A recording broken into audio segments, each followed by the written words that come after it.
तेनालीराम के पिता का देहांत होने के बाद उनकी माता का स्वास्थ्य बहुत खराब रहने लगा। माता जी को वैद्य को दिखाने पर उन्होंने कहा कि इन्हें बहुत बड़ा सदमा लगा है, फिर भी मैं कुछ पुड़िया दे रहा हूँ, इन्हें ये पुड़िया समय पर खाना खाने से पहले दे देना। कुछ दिन तो पुड़िया के सहारे गुजर गए, किंतु माता जी का स्वास्थ्य ठीक नहीं हुआ। तेनालीराम दोबारा वैद्य जी के पास गए तो उन्होंने कहा कि बेटा, तुम्हारी माता को तुम्हारे पिताजी के गुजरने का बहुत बड़ा सदमा लगा है, ये दवाइयों के सहारे ठीक नहीं होगी। मेरी बात मानो तो इन्हें यहाँ से कहीं दूर ले जाओ जहाँ जाकर ये संभल सके। तेनाली को वैद्य जी की बात समझ में आ गई। गांव छोड़कर कहीं और जाना तो आसान था, परंतु वहां जाकर अपनी जीविका चलाना उतना आसान नहीं था। तेनाली के दिमाग में ये समस्या उन्हें बहुत चिंतित कर रही थी, परंतु उन्हें अपने माता जी को भी बहुत चिंता थी। इसलिए उन्होंने ईश्वर पर भरोसा रखकर गांव छोड़ने का निर्णय लिया। चलते चलते वह रायपुर राज में पहुंचे, जहां के राजा बहुत पराक्रमी, दयावान और न्यायप्रिय थे। राजा कृष्णदेव राय अपने राज में नई नई परीक्षाएं और उत्सव करते रहते थे। वे अपने राज के प्रत्येक नागरिक को हमेशा अपना प्रतिभा दिखाने के लिए प्रेरित करते और उन्हें उपहार देकर प्रसन्न करते थे। उनकी प्रजा अपने राजा से बहुत खुश थी और सदैव उनकी प्रशंसा करती रहती थी। जब तेनाली व उनकी माताजी रायपुर राज्य में आए तो उन्होंने भी राजा की प्रशंसा सुनी। अब तक की अपनी यात्रा में वे ऐसे राज्य से नहीं गुजरे थे जहाँ के राजा की इतनी प्रशंसा स्वयं उसकी प्रजा करती हो। इसीलिए तेनाली व उनकी माताजी ने वहीं पर रहने की सोची।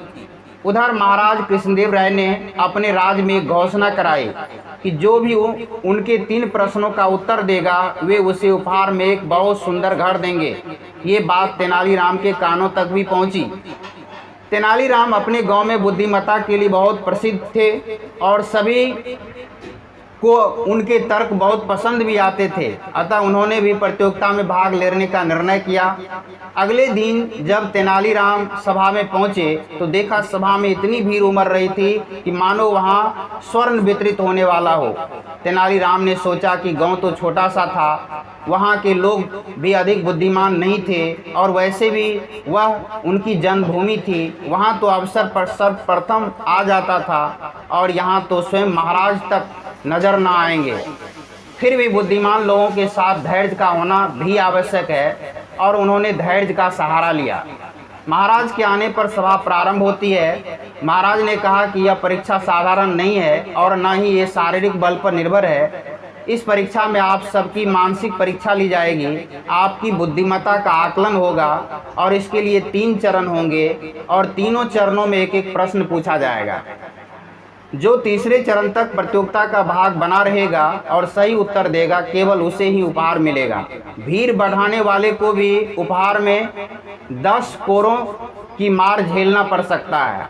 महाराज ने प्रतियोगिता को शुरू करते हुए अपना प्रथम प्रश्न पूछा, वह क्या है जो आपका है परंतु उसका प्रयोग अन्य लोग अधिक करते हैं। यह सुनकर सभा में खलबली मच गई। फिर कुछ समय बाद महाराज बोले, आप सभी के विचारने का समय पूर्ण हो चुका है, अतः जिन्हें उत्तर ज्ञात है वे आगे आ सकते हैं। तेनाली सहित 8 लोग सामने आए व अन्य बाकी को भेज दिया गया। एक एक ने अपने उत्तर देने प्रारंभ किए। प्रथम बोला आंखें, दूसरा बोला श्रम, तीसरा बोला बुद्धि, चौथा ने कहा धैर्य। परंतु सभी के उत्तर महाराज के द्वारा गलत किए जाने पर 5वां व्यक्ति बोला नाम, हमारा नाम। यह व्यक्ति महल में पुरोहित थे और इनका नाम सामंत था। ये स्वयं को बहुत बुद्धिमान समझते थे।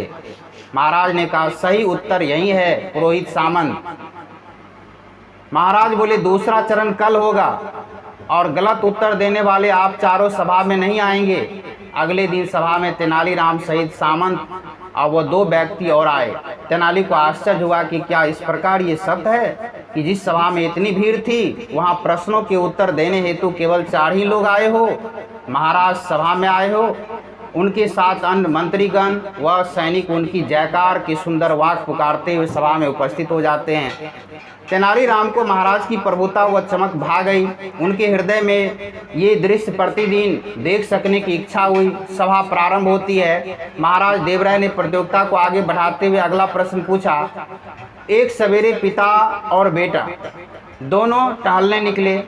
ठंड का समय था। टहलते टहलते हुए एक जादुई बगीचे में आ पहुँचे। वहाँ पर सुंदर फूल खिले हुए थे, परंतु जादू के कारण उस बगीचे के फूल जो भी व्यक्ति तोड़ता वह स्वयं भी एक फूल बन जाता।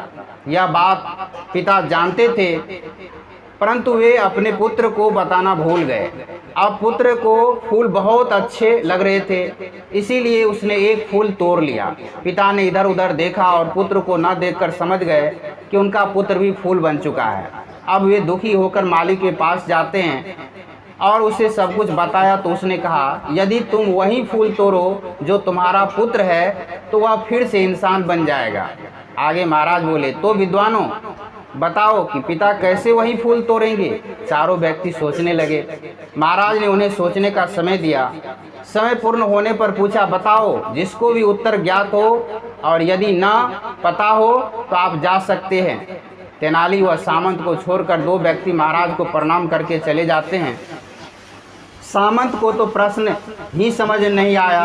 तेनाली बोले, महाराज पिता और पुत्र दोनों ठंड के सवेरे टहलने निकले थे, तो रात में ओस पड़ी होगी जो पुराने फूलों पर होगी। नया फूल उसका बेटा होगा जिस पर ओस नहीं पड़ी होगी, अतः उसे पिता तोड़ लेंगे और उनका पुत्र इंसान बन जाएगा। महाराज देवराय ने आज तक रायपुर राज्य में इस प्रकार तर्क देने वाला व्यक्ति नहीं देखा था। अतः वे तेनालीराम से बहुत प्रभावित हुए और उन्होंने उनसे उनका परिचय पूछा। तेनालीराम ने अपना परिचय देते हुए अपने विषय में सारी बातें बता दी। महाराज को तेनालीराम से बहुत सहानुभूति हुई और उन्होंने तेनालीराम से निश्चिंत होकर उनके राज्य में रहने को कहा। महाराज प्रतियोगिता को तीसरे चरण के लिए निश्चित करते हुए बोले, हम आप दोनों से बहुत अधिक प्रसन्न है। हम अगला प्रश्न आपको अभी ही बता देते हैं, बल्कि सत्य कहूँ तो ये प्रश्न नहीं है, अपितु हमारा एक कार्य है जो आपको करना है। आप में से जो भी जितनी सुगमता व सफलता से यह कार्य करेगा वही उपहार का भागीदार होगा। महाराज आगे बोले, आप दोनों को यह ज्ञात करना है कि हमारे संपूर्ण राज्य में कितने कबूतर है। हम आपको 2 दिन का समय देते हैं। अब सामंत सभा के स्थगित होते ही योजना विचारने लगे और अपने सहयोगियों के साथ मिलकर कबूतर गिनने का प्रयास करने लगे। उधर तेनाली जी तो प्रत्येक कार्य में तर्क को ही महत्व देते हैं। उन्होंने तो सभा से आते ही प्रश्न का उत्तर विचार लिया और 2 दिन नगर में घूमने में बिता दिए। 2 दिन बाद सामंत व तेनाली दोनों ही सभा में आए। राजा देवराय के आने पर सभा प्रारंभ हुई। महाराज के कुछ कहने से पूर्व ही सामंत बोल पड़े, मैं क्षमा चाहूँगा महाराज, किंतु मैं आपका ये कार्य नहीं कर पाया। महाराज ने तेनालीराम से पूछा, क्या तुम हमारा कार्य कर पाए हो। तेनालीराम के कुछ कहने से पूर्व ही सामंत बोल पड़े, महाराज मैं तो इसी राज्य का निवासी हूँ। जब मैं इस कार्य को करने में अक्षम हूँ तो इस राज्य में 2 दिन पहले आए तेनालीराम को भी असमर्थ ही मानता हूँ। तेनाली सामंत की तरफ देखते बोले, महाराज मैंने कबूतरों की निश्चित रूप से गणना कर ली है। हमारे राज्य में कुल 1153 कबूतर है। सभा में उपस्थित सभी मंत्री आश्चर्यचकित हो गए और सोचने लगे कि आज तो पुरोहित की टक्कर का कोई आया है। सामंत तुरंत बोले, महाराज जैसे कि मैंने पहले ही आपको बताया कि मैं कबूतरों की गणना अपने सहयोगियों के साथ भी नहीं कर पाया, तो तेनाली किस प्रकार कर सकते हैं। महाराज सामंत को शांत करते बोले, तेनाली यदि हम अपने सैनिकों से कबूतरों की गणना करवा लेंगे और यदि तुम्हारी संख्या गलत हुई तो हम अवश्य ही तुम्हें उपहार के बदले सजा देंगे। तेनाली बोले, अवश्य महाराज आप गणना अवश्य ही करवा लीजिए। यदि कबूतरों की संख्या अधिक हुई तो उनके रिश्तेदार उनसे यहाँ मिलने आए होंगे, और यदि कम हुई तो कुछ कबूतर अपने रिश्तेदारों से मिलने अन्य राज्य में गए होंगे। सभा में उपस्थित सभी तेनाली की चतुराई को समझ गए। महाराज को बहुत अधिक प्रसन्नता हुई और उन्होंने तेनालीराम को उपहार में एक घर दिया। महाराज कृष्णदेव राय ने तेनाली की बहुत प्रशंसा की और कहा कि तेनाली तुम्हें अब प्रतिदिन महल में अवश्य आना है। तुम्हारे ज्ञान की पुष्टि होने पर हम तुम्हें एक और उपहार देंगे। इस प्रकार तेनालीराम की बुद्धिमत्ता की ये कहानी, ये धैर्य की कहानी थी, उनकी धैर्य की, उनकी चतुराई की कहानी। ये कहानी अगर आपको अच्छी लगी हो, इस वीडियो को लाइक कर दे। हमारे इस चैनल पर पहली बार आए हैं तो चैनल को सब्सक्राइब कर ले। आपने इस कहानी को सुना, इसके लिए आपको धन्यवाद।